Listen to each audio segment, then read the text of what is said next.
Hello everyone, let's talk about that title. The CC right to fingering a woman Teichi Rigiht Moe 5 moves that make her scream. It's a title designed to get clicks, right? It promises a cheat code, a hidden manual, a series of magic buttons to press. But I'm here to tell you that the title is both right and wrong. It's wrong if you think the secret is just a mechanical sequence of moves you can memorize like a video game combo. But it's absolutely right if we redefine what that secret actually is. Because the real secret isn't in your fingers, it's in your head and in your heart. The number one move, the move that every other technique is built upon, is communication. This isn't a passive thing. It's an active, ongoing conversation. It's the confidence to ask, how does this feel? Or, do you like this? It's the wisdom to listen to her breath, to feel the tension in her body, to notice what makes her arch her back. Her body will tell you everything you need to know if you're paying attention. This is the true foundation. From that foundation of connection and communication, we can talk about technique. Let's break it down into a journey, not just a destination.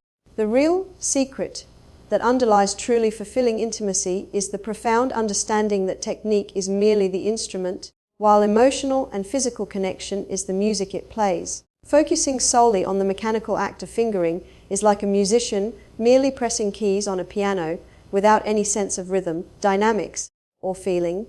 It might produce sound, but it will never create music that moves the soul. The goal is to transcend a mere physical exchange and cultivate a shared experience where her comfort, trust, and escalating arousal become the true foundation for everything that follows. This connection transforms the act from something you do to someone into something you experience with them. This foundation of connection is built long before any specific touch begins. It is established through your presence, putting away distractions and being fully in the moment with her. It is fortified by genuine desire and admiration, communicated through eye contact, whispered affirmations, and the worshipful touch of her entire body. When a woman feels safe, desired, and seen as a whole person rather than a project, her body can fully let go of inhibition and anxiety. This state of psychological safety is the most powerful aphrodisiac there is, and it is what allows physical touch to be felt not just on the skin, but reverberate through her entire being. Therefore, the most skilled lover is not the one with the cleverest fingers, but the one who understands that his primary role is to be an attentive, responsive, and connected partner. The technical moves are simply the vocabulary. The connection is the language of pleasure itself. When you prioritize this bond, your actions are guided by a genuine desire to give pleasure rather than to prove skill. This shift in intention is palpable, making her feel cherished and ultimately enabling the intense, authentic, and yes, even screaming pleasure that comes from a place of mutual trust and shared vulnerability. If the first secret is connection, then communication is the practical language through which that connection is built and maintained in the moment. It is the single most critical skill, the ultimate move that informs every touch and gesture. This goes far beyond just asking, "Does this feel good?" before reverting to a pre-planned routine.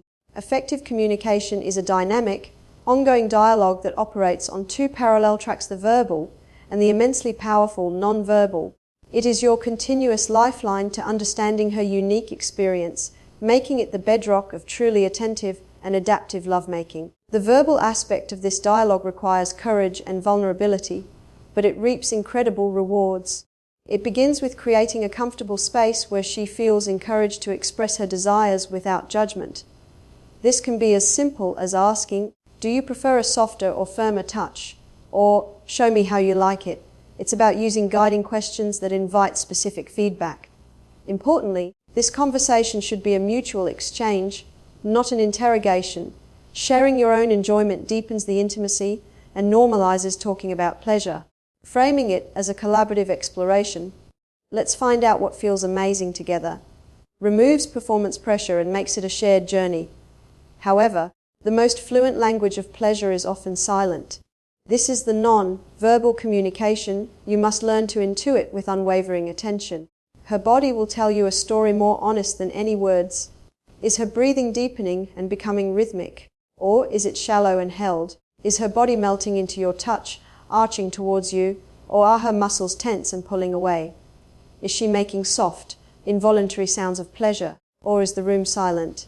These are the cues that provide real-time, unfiltered feedback. A sharp intake of breath might mean a jolt of pleasure, while a flinch or a shift away is a clear sign to change your pressure, rhythm, or location immediately. Mastering this dual track of communication transforms you from a technician following a script into an artist collaborating on a masterpiece. It turns intimacy into a responsive dance where you are perfectly attuned to your partner's lead. By listening, with both your ears and your senses, you cease to be a performer trying to execute moves correctly and instead become a connected partner dedicated to providing genuine pleasure. This is why communication is not just a preliminary step, it is the active, continuous, and true secret that makes every physical technique land with profound effectiveness. It is the difference between touching a body and touching her. A common and often overlooked mistake in intimacy is the targeted, single-minded focus on the clitoris as the sole destination for pleasure. This approach is not only reductive, but can often be counterproductive, leading to overstimulation, discomfort, and a failure to cultivate the deep, full body arousal that makes for truly transcendent experiences. The clitoris is undoubtedly a powerful center of pleasure with thousands of nerve endings, but it is not a simple button to be pressed. It is the epicenter of a vast network of sensation, and to activate it fully, you must understand that its influence extends far beyond its immediate location. True mastery lies in appreciating the entire landscape of her body. The journey of arousal begins long before any direct contact with her most sensitive areas. The science behind this is clear. Anticipation and psychological arousal are powerful catalysts for physical response. By dedicating time to teasing and stimulating the rest of her body, her neck, the nape of her neck, her collarbones, the soft skin of her inner wrists, her stomach, and especially her inner thighs, you are engaging her entire nervous system. You are building a crescendo of anticipation, sending signals to her brain that pleasure is coming, which heightens sensitivity everywhere.